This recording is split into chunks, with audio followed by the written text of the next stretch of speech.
Hello students, आज हम पढ़ने वाले हैं कौन सी भी द्विघात समीकरण हो उसके हम रूट्स कैसे निकालेंगे। यानी कि हमारे पास कोई भी क्वाड्रेटिक इक्वेशन होगी तो उसके हम रूट कैसे निकालेंगे, गुणनखंड कैसे निकालेंगे, तो वो हम आज के वीडियो में सीखने वाले हैं।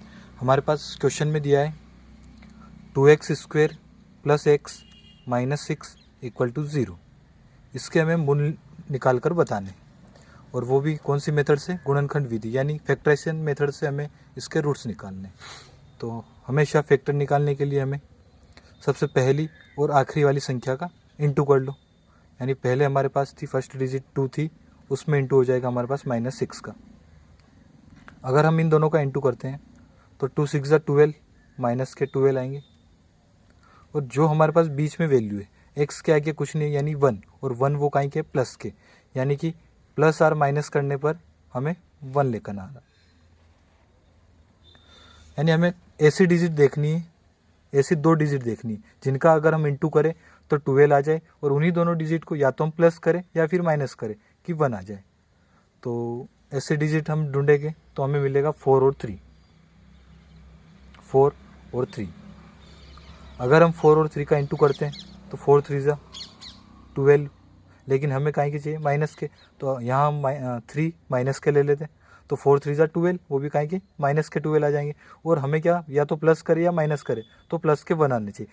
तो अगर हम 4 में से माइनस कर देंगे 3 को तो हमारे पास आ जाएगा 1। यानी हमने वो 2 डिजिट 4 और 3 ली। अगर इन दोनों का इंटू कर रहे हैं 4 और -3 का तो माइनस के 12 आ रहे हैं, और 4 में से अगर माइनस कर रहे हैं हम 3 को तो हमारे पास 1 आ रहा है। यानी कि हमें यहाँ पर जो 1x था, 2x² + x - 6, तो यहाँ पर जो बीच में हमारे पास 1 था 1x, उसकी जगह हम क्या लिखेंगे, 4x - 3x। तो 2x² एज इट इज़ है। यहाँ पर हमारे पास 4 प्लस के, तो प्लस के 4x माइनस के 3x, यानी कि इस जो x था 1x, इसकी जगह हमने लिख दिया 4x - 3x, और ये माइनस के 6 as it is equal to में हमारे पास 0 चल रहा है। अब इसे हमें आगे सोल्व करना है, 2 के पेयर बना लेंगे। यहाँ पर सबसे पहले हम डिजिट को लेंगे, यहाँ पर हमारे पास 2 है और यहाँ पर हमारे पास 4 है। तो हमें ऐसी टेबल देखनी है जिनमें 2 भी आए और 4 भी आए। तो यहाँ पर ऐसी 2 की टेबल है जिसमें 2 भी आ रहा है और 4 भी आ रहा है। यहाँ पर हमारे पास x² है और यहाँ पर है हमारे पास x, यानी इन दोनों में से हम एक x को कॉमन ले सकते हैं। तो हमने एक x को कॉमन लिया है। तो यहाँ पर x की पावर 2 थी, यानी 2x थे, उसमें से एक बाहर आ गया तो एक हमारे पास बच गया, और 2 ऑलरेडी हमने बाहर ले लिया, प्लस जो हमने बाहर लिया उसका इसमें डिवाइड कर दो। 2 की टेबल में 4 2 बार आ रहे, तो यहाँ पर 2 बच जाएगा, और ये x था जो x हमने बाहर ले लिया। इसी टाइप से माइनस माइनस, अब यहाँ पर x है, इधर पीछे हमारे पास x नहीं है तो x को छोड़ दो, 3 और यहाँ पर 6 है। यानी हमें ऐसी टेबल देखनी है जिसमें 3 भी आए और 6 भी आए। तो हमने इन दोनों, तो ऐसी टेबल हमारे पास 3 की, तो हमने 3 को कॉमन लिया है। तो यहाँ पर 3x था, तो 3x में से अगर हम 3 को कॉमन ले लेंगे तो यहाँ हमारे पास बच जाएगा x। यहाँ माइनस था लेकिन ऑलरेडी हमने बाहर में यहाँ माइनस को कॉमन लिया है, क्योंकि यहाँ माइनस था। तो माइनस को अगर हम कॉमन लेंगे तो अंदर साइन चेंज होंगे। तो यहाँ माइनस था तो यहाँ क्या हो जाएगा प्लस, और 3 का इसमें डिवाइड किया, 3 की टेबल में 6 2 बार आ रहे, तो 2 और इक्वल टू में आ गया 0।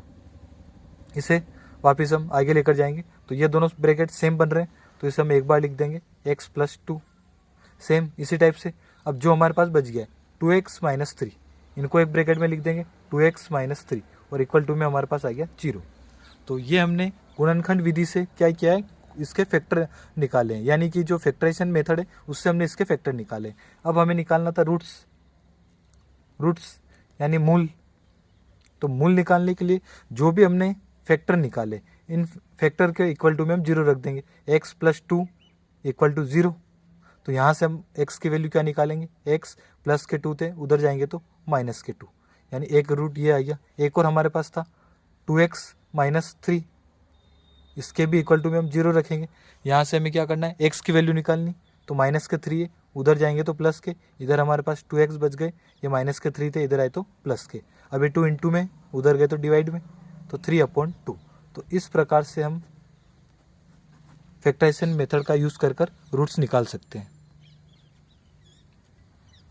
आगे इसी क्वेश्चन में अगर हम विविक्तिकर या डिस्क्रिमिनेंट निकालना चाहते हैं तो आसानी से निकाल सकते हैं। तो डिस्क्रिमिनेंट निकालने के लिए डिस्क्रिमिनेंट का हमारे पास एक फॉर्मूला होता है d का, d = b² - 4ac। तो उसे निकालने के लिए हमें सबसे पहले ए, बी और सी के मान निकालने होंगे, और ए, बी, सी के मान हम निकालेंगे मानक समीकरण यानी स्टैंडर्ड इक्वेशन से। तो हम इस समीकरण का पहले तो हम समीकरण लिख लेते हैं, 2x² + x - 6 = 0। इसका हम कंपेरिजन करेंगे, ऑन कंपेयरिंग स्टैंडर्ड इक्वेशन